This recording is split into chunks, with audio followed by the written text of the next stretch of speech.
ఓ యువతి దారుణ హత్య. 19 ఏళ్ల పాటు సుదీర్ఘ విచారణ, పోరాటము. దర్యాప్తు సంస్థలు మారాయి, నిర్దోషికి జైలు శిక్ష పడింది. అదేవిధంగా ఆధారాలు కూడా మన కళ్ళెదుటే తారుమారవడం మనం చూసాము. కానీ వ్యవస్థలు మారలేదు. అలాగే మన ఆయేషా మీరా, ఆడబిడ్డ ఆయేషా మీరా హత్య కేసులో దోషి ఎవరు అన్న విషయం ఇప్పటి వరకు తేలలేదు. ఎంతో బాధాకరమైన అంశం ఇది. తాజాగా సిబిఐ కోర్టు కూడా ఆధారాలు లేవు అంటూ కేసుని క్లోజ్ చేసేసింది. అవశేషాలను కూడా, అంటే ఆయేషా అవశేషాలని కూడా పేరెంట్స్కి అప్పగించడం, వారు అంత్యక్రియలు నిర్వహించుకోవడం కూడా జరిగింది. మరి అంటే చివరికి మిగిలింది ఏంటి అంటే ఆవేదన, అన్యాయము, కన్నీళ్లు, బాధ మాత్రమే మిగిలాయి. ఈ నేపథ్యంలో అసలు నిజంగానే దర్యాప్తులో ఎటువంటి లొసుగులు ఉన్నాయి, అలాగే చట్టం అందరికీ సమానమేనా, లేకపోతే అది పుస్తకాల్లో మాత్రమే అది పరిమితమా? ఈ విషయాలన్నీ ఈనాటి కార్యక్రమంలో మాట్లాడుకుందాము. ఈ అంశం గురించి మాట్లాడడానికి మనతో పాటు ఉన్నారు రత్న గారు, సోషల్ యాక్టివిస్ట్, అండ్ అట్లానే పార్వతి గారు, హైకోర్టు సీనియర్ అడ్వకేట్. వారితో మాట్లాడదాం. నమస్కారం మేడం. నమస్కారం. నమస్తే అమ్మా.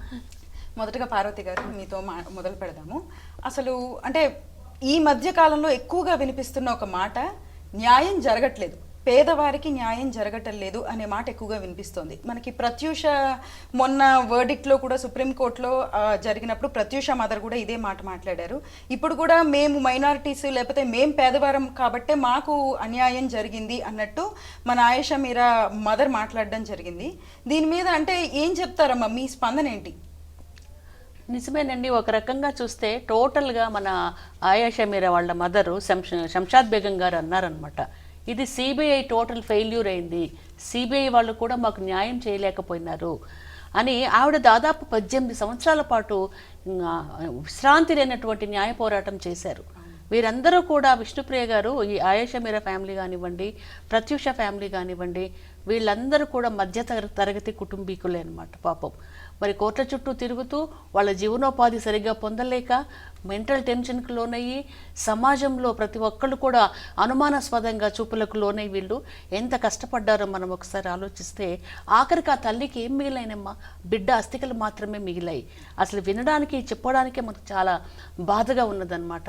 ప్రతి ఒక్క వాళ్ళ దగ్గరికి వెళ్ళి మొరపెట్టుకొని, ప్రతి ఒక్క వాళ్ళ దగ్గర కూడా, బాబు అసలు ఎవరిపైనైతే మీరు నేరాన్ని ఆరోపించారో అతను నిర్దోషి, అతను నా కూతుర్ని ఏమీ చేయలేదు, నేరస్తులు తెర వెనుక ఉన్నారు, చాలా బలమైన వర్గానికి చెందినటువంటి వాళ్ళు, ఆర్థిక బలము తర్వాత అంగబలము, అట్లాగే రాజకీయంగా కూడా చాలా గొప్ప గొప్ప పొజిషన్లో ఉన్న వాళ్ళు ఉన్నారు, దయచేసి వాళ్ళను పట్టుకోండి, వాళ్ళపైన విచారణ చేయండి, సాక్ష్యాధారాలు సేకరించండి, నా బిడ్డకు న్యాయం చేయండి అని చెప్పేసి ఆవిడ చాలా ఘోషించారు. కానీ న్యాయం జరగలేదు. అట్లాగే ప్రత్యూష కేసు మనం ఒకసారి చూస్తే, ప్రత్యూష కేసులో కూడా ప్రత్యూష వాళ్ళ అమ్మగారు 2002వ సంవత్సరంలో జరిగింది ప్రత్యూష ఇన్సిడెంట్. అప్పటి నుంచి ఈ సంవత్సరం దాకా పోరాటం చేస్తూనే ఉన్నారు. దాదాపు 24 ఇయర్స్ వరకు పాపము ఆవిడ కూడా నిరంతర అవిశ్రాంతంగా పోరాటం చేశారు. కానీ ఏమైంది, ఆవిడ చెప్పే విషయం ఏంటి, నా కూతురు రేప్కు లోనైంది, హత్యకు లోనైంది, అది అపెట్మెంట్ టు కమిట్ సూసైడ్ కానే కాదు, rape case, murder case book చేయాలని చెప్పేసి ఎంతో కష్టపడి ఆవిడ మొరపెట్టుకున్నారు. కానీ ఆఖరికి అబెట్మెంట్ టు కమిట్ సూసైడ్ అంటే ఆత్మహత్యకు ప్రేరేపించడము అనేటటువంటి ఒక్క సెక్షన్ను మాత్రమే పెట్టి సిద్ధార్థ రెడ్డికి ఫైనల్గా 2 సంవత్సరాల శిక్ష మాత్రమే కన్ఫర్మ్ చేస్తూ 4 వారాల్లోగా లొంగిపోవాలని చెప్పేసి గౌరవ సుప్రీంకోర్టు వాళ్ళు ఆర్డర్ జారీ చేయడం జరిగింది. దానిపైన కూడా అతను మళ్ళా కోర్టులో స్పెషల్ లీవ్ పిటిషన్ దాఖలు చేసేటటువంటి అవకాశం ఉంటుందన్నమాట. అంటే ఆ 2 సంవత్సరాల శిక్ష కూడా తగ్గించండి, నేను చాలా మంచివాడిని, ఏ నేరం చేయలేదు అని చెప్పేసి. ఇక్కడ ఇద్దరు విషయం తీసుకున్నారు, ఇద్దరు చనిపోవాలనుకున్నప్పుడు సేమ్ క్వాంటిటీ తీసుకుని ఇద్దరు చనిపోతే అక్కడ ఏం క్వశ్చన్ వచ్చేది కాదు. సరే పెళ్లికి వాళ్ళు నిరాకరించారు కాబట్టి ఇద్దరు ఆత్మహత్య చేసుకున్నారని చెప్పేసి అనుకునేవాళ్ళు. ఇక్కడ అబ్బాయి ఏమో చక్కగా బతికాడు. ఆ తల్లి చెప్తున్నారమ్మా, ఈ అమ్మాయి విషయం తీసుకున్న తర్వాత అమ్మాయిని వీల్ చైర్లో తీసుకుని పోయి హాస్పిటల్లో ఆ వార్డ్స్కి అటు ఇటు తిప్పుతూ ఉన్నాడంట. మరి అతను కూడా విషయం సేవించారన్నారు, కానీ అతని పరిస్థితి బాగున్నది, బ్రతికాడు. నా బిడ్డకి అన్యాయం అయిపోయింది, నాకు చాలా అనుమానాలు ఉన్నాయని చెప్పేసి ప్రత్యూష గారి తల్లి చెప్పారు. శరీరం పైన గాయాలు ఉన్నాయి, ఆభరణం వేసినటువంటి దుస్తులు కూడా నాకు ఇవ్వలేదు, ఆ దుస్తులను కూడా వాళ్ళు కాల్చివేశామని చెప్పారు. జనరల్గా రేప్ కేసెస్ మనం భావించినప్పుడు దుస్తులు చాలా ఇంపార్టెంట్ విషయం సాక్ష్యాధారాల విషయంలో అనమాట. ఇవన్నీ కూడా ఏమీ కూడా ఇవ్వకుండా, నా మాట పట్టించుకోకుండా, నిందితులు కొమ్ము కాసి నా బిడ్డకు అన్యాయం జరిగిందని చెప్పేసి ఇంకా పోరాటం చేసి ఆవిడ ఈ జడ్జిమెంట్తో సాటిస్ఫై అవ్వలేదు. కనీసము ముందు మహిళా కోర్టు, సెషన్స్ కోర్టు వాళ్ళు విధించినటువంటి 5 ఏళ్ల శిక్షణ ఉంచినా బాగుండేదని ఇప్పుడు అంటున్నారు. ఫస్ట్ అంటే ఎక్కువ శిక్ష పడవలసిన కేసులో 5 years శిక్షించారు. 5 years శిక్షను తను అప్పీల్ చేసుకున్నారు, ఇద్దరు అప్పీల్ చేసుకున్నారు. 5 years తక్కువ అని తను అప్పీల్ చేసుకున్నారు. ఇంకా 5 years కన్నా ఎక్కువ శిక్ష పడాలి, rape case, murder case book చేయాలని చెప్పేసి ప్రత్యూష గారి తల్లి కూడా కోర్టును ఆశ్రయించారు.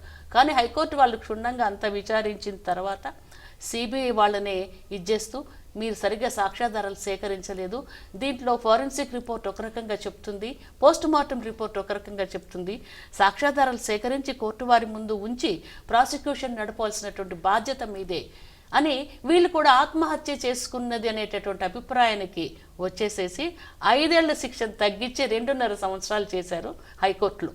ఎగ్జాక్ట్లీ ఆయిషా మీరా హత్య కేసులో కూడా తండ్రి ఆరోపించడం ఏంటంటే అసలు ఆ రోజు రాత్రి ఏం జరిగింది అనేది ఎక్కడా కూడా, అంటే కేసు రిపోర్ట్ లో ఎక్కడ కూడా రాసిలేదు అంటూ కూడా తండ్రి ఆరోపించడం మనం చూసాము చాలా సార్లు. తండ్రి ఆరోపించారు. వాళ్ళు మొదటి నుంచి ఒకళ్ళపైన అనుమానం, ఒక కుటుంబం పైన అనుమానం వ్యక్తం చేస్తున్నారు, ఆ హాస్టల్ కు సంబంధించినటువంటి వారి బంధువుల పైన అనుమానం వ్యక్తం చేస్తున్నారు అనమాట. కానీ అవన్నీ కూడా ఏమీ పరిగణలోకి తీసుకోలేదు.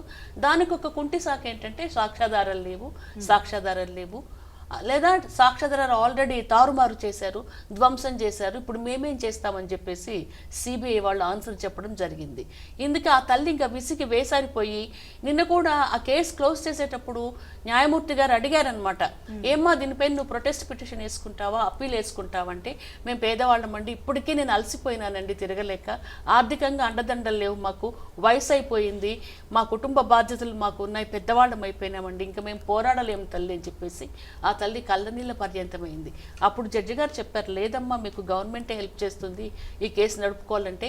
అమ్మ ఇంక కేసు మీరు నడుపుకునే క్వశ్చన్ లేనే లేదు, అయిపోయింది మా ఛాన్స్, ఇంకా మా పాప అవశేషాలన్న మాకు ఇప్పిస్తే మా మతానుసారం మేము తగినటువంటి అంత్యక్రియలు చేసుకుంటామని చెప్పేసి అడిగారు. చూసారా ఎలాంటి దయనీయమైన పరిస్థితుల్లో మన కేసెస్ ఎట్లా దిగజారిపోతున్నాయో, ఏ రకంగా సాక్ష్యాధారాలు లేవని చెప్పేసి సిబిఐ వాళ్ళు అంటే అది అత్యున్నత సంస్థ అనమాట. దాంట్లో చక్కటి మంచి ట్రైన్డ్ ఆఫీసర్స్ ఉంటారు, సాంకేతిక పరిజ్ఞానం విపరీతంగా ఉంటుంది, ఏదైనా వాడుకోవచ్చు, సాక్ష్యాధారాలు ఎట్లయినా సేకరించవచ్చు. వాళ్ళే చేతులు ఎత్తేశారు, సాక్ష్యాధారాలు లేవు అని చెప్పేసి. అలాంటప్పుడు ఏమీ చేయలేము. అతను కూడా ఎవరినైతే ఫస్ట్ శిక్షకు గురి చేశారో సత్యం బాబు, ఒక దళిత పేద యువకుడు, అతని పైన అంతకుముందు చిన్న కేసులు ఉన్నాయి, ఆ కేసులు అన్నింటిలో కూడా క్వీన్ ఎక్విటల్ వచ్చి బయటకు వచ్చేసాడు అబ్బాయి. ఆయన కూడా ఇంతకుముందు కేసెస్ ఉన్నాయి, నేర చరిత్ర ఉన్నది కాబట్టి ఇతనే నేరం చేశారని చెప్పేసి తీవ్రంగా హింసించి అతన్ని ఆఖరికి శిక్ష పడేలాగా చేస్తే ఆ అబ్బాయి మళ్ళీ హైకోర్టును ఆశ్రయించారు. హైకోర్టు వాళ్ళు బాగా మొట్టికాయలు వేశారు, వేయంగానే లాభం ఏముంటుందండి, మీరెందుకు ఒకరిని టార్గెట్ చేస్తే వాడినే నిందితుడిగా ఎందుకు ఆరోపిస్తారు, వాడినే నేరస్తుడిగా ఎందుకు మారుస్తున్నారు, శిక్ష పడాలని చెప్పేసి మీ అటెన్షన్ అంతా వాళ్ళ వైపే డైవర్ట్ చేస్తున్నారు, మిగతా విషయాలు పట్టించుకోవట్లేదు, ఇది సబబు కాదు అని చెప్పేసేసి హైకోర్టు వాళ్ళు అక్షంతలు వేయడం జరిగింది. కాకుంటే హైకోర్టు వాళ్ళు కూడా ఏం చేయలేరు, వాళ్ళు చూసేది కేవలము వాళ్ళ దగ్గరికి వచ్చేటటువంటి సాక్ష్యాధారాలను మాత్రమే చూస్తారు. సాక్ష్యాధారాలను బేస్ చేసుకుని శిక్షలు విధించేటటువంటి అవకాశం న్యాయమూర్తులకు ఉంటుంది. కాకుంటే కేసు నడిపేటటువంటి బాధ్యత ఎవరిదండి, సిబిఐ వాళ్ళది, అట్లాగే ప్రాసిక్యూషన్ వాళ్ళది. టోటల్గా ప్రాసిక్యూషన్ ఫెయిల్యూర్ అని చెప్పేసి మనం ఈ కేసుల గురించి చెప్పుకోవచ్చమ్మా.